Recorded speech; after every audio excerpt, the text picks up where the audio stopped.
ISRO headquarter में इस वक्त चल रहा है सबसे बड़ा हाई अलर्ट। चंद्रयान 3 ने कर दी है चांद के सीने पर उतरने की प्रोसेस स्टार्ट। आज चंद्रयान लगाएगा बड़ी छलांग, इसरो ने कर दिया है बड़ा ऐलान। 23 अगस्त से पहले ही इसरो करने जा रहा है चांद पर सबसे बड़ा खेल। जी हां दोस्तों, इस वक्त इसरो के हेडक्वार्टर में सबसे ज्यादा अफरा तफरी का माहौल है। और दोस्तों, आज इसरो कुछ ऐसा काम करने जा रहा है कि अब भारत बहुत जल्द इतिहास लिखने की ओर आगे बढ़ चुका है। चंद्रयान 3 का लैंडिंग प्रोसीजर्स स्टार्ट हो चुका है। चांद के ऊपर हमारा यान 1900 किलोमीटर की रफ्तार से आगे बढ़ रहा है और आज इसरो ऐसा तूफान मचाने जा रहा है कि वक्त से पहले ही चांद के सीने पर भारत का झंडा बुलंद होने वाला है। अब दोस्तों, चांद से इसकी दूरी केवल 100 किलोमीटर रह जाएगी। और दोस्तों, चंद्रयान 3 जैसे जैसे मून की तरफ आगे बढ़ रहा है, सबकी धुक-धुकी बढ़ती ही जा रही है। दोस्तों, इसरो चीफ खुद कह चुके हैं कि मिशन के लिए सबसे ज्यादा जरूरी है कि ईंधन को बचाया जा सके, उपकरण सही से काम करते रहें और टाइम से पहले ही ये तमाम दूरियां तय कर ली जाएं। और दोस्तों, आपको जानकर के हैरानी और गर्व होगा कि इसरो का ये मिशन 1 सप्ताह से भी आगे चल रहा है। मतलब दोस्तों, ये लेट नहीं है बल्कि एडवांस में चल रहा है। अब इसरो के वैज्ञानिक एक बार फिर से रोबोट का बटन दबाएंगे और यान अपना रास्ता बदल लेगा।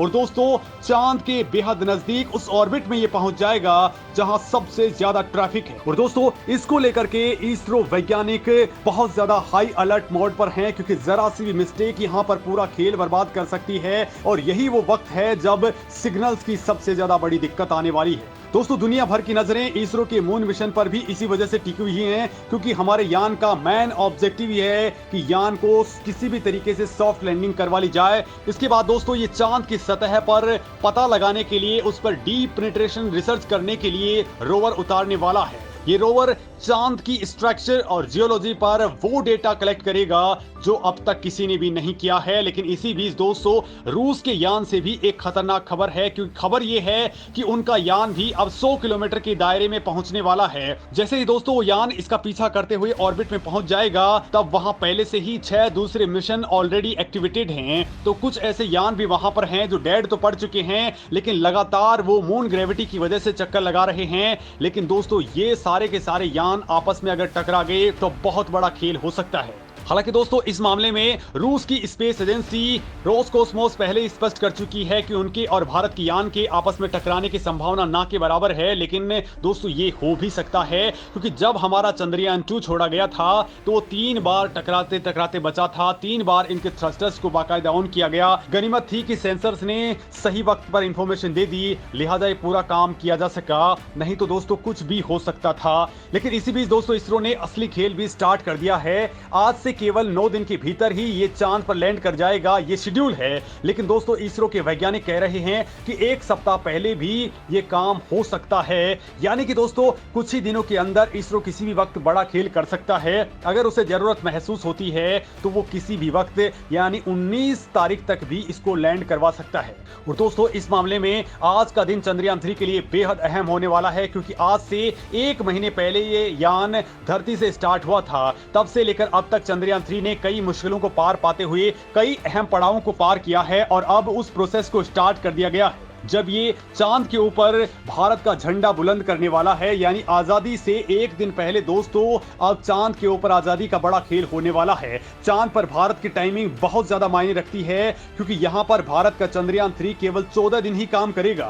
क्योंकि दोस्तों, चंद्रमा पर 14 दिन रात और 14 दिन का उजाला रहता है। यहां पर रात होती है तो तापमान -100 डिग्री से लेकर के 200 डिग्री से भी नीचे चला जाता है। और दोस्तों, ऐसी सिचुएशन में चंद्रयान के लैंडर और रोवर अपने सोलर पैनल से पावर जनरेट नहीं कर पाएंगे। लिहाजा वो यहां पर केवल 14 दिन ही, जब उजाला रहेगा तभी पावर जनरेट कर पाएंगे। लेकिन रात के वक्त पावर जनरेशन की पूरी प्रोसेस रुक जाएगी और इस वक्त उनके इक्विपमेंट्स खराब होने का भी खतरा रहता है। पावर जनरेशन नहीं होगा तो इलेक्ट्रॉनिक्स भयंकर ठंड को नहीं झेल पाते हैं। इस पोजीशन में दोस्तों, उनके खराबी आने की शुरुआत हो जाती है। लिहाजा भारत केवल रोशनी के वक्त ही यानी 14 दिनों के लिए ही मिशन को डिजाइन कर चुका है।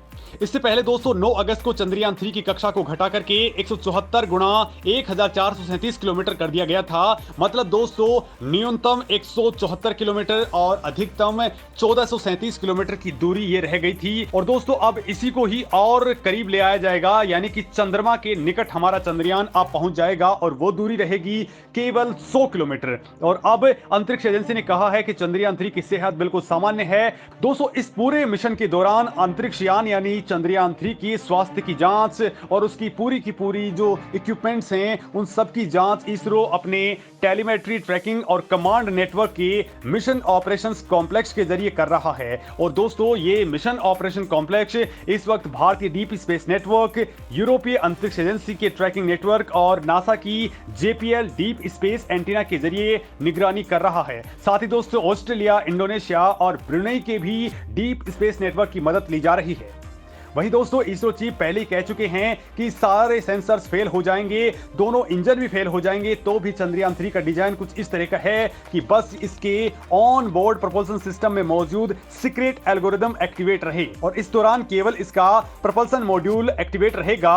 तो दोस्तों ये पूरा का पूरा खेल कर सकता है। एल्गोरिदम का मतलब है दोस्तों कि वो स्ट्रॉन्ग आर्टिफिशियल इंटेलिजेंस जिसका लॉजिक सिस्टम हमारे यान को सही डायरेक्शन में गाइड करेगा, प्रिसाइज कैलकुलेशन करेगा, चांद की सतह की लेजर स्कैनिंग से मिली डेटा का सेकंड के 96 हिस्से में ही एनालिसिस करके सही लैंडिंग साइट को चूज कर लेगा। वो भी दोस्तों एकदम सही स्पीड में, सही एंगल में, सही टाइम पर और बिल्कुल प्रिसाइज मोड में। उस वक्त दोस्तों थ्रस्टर्स को कितना फ्यूल ऑन करना है, कितनी देर इनको ऑन रहना है, वो भी ये तमाम बातें यही डिसाइड करेगा। मतलब दोस्तों यान को जब हॉरिजॉन्टल से वर्टिकल पोजीशन में लाया जाएगा यानी आखिरी मोमेंट में, तब कोई भी इसरो का वैज्ञानिक वहां कमांड देकर के गाइड नहीं करेगा, बल्कि ये एल्गोरिदम ही उस वक्त काम करने वाला है। और दोस्तों इसकी टेस्टिंग इसरो ने कई बार करी है, लिहाजा वहां पर इसको पूरी तरह से 100% एक्यूरेसी वाला डेटा मिला है। यानी इस बार चंद्रयान 3 को कोई नहीं रोक सकता है। और दोस्तों बड़ी बात यह है कि ये बात किसी छोटे मोटे साइंटिस्ट ने नहीं कही है, बल्कि ये इसरो चीफ ही थे।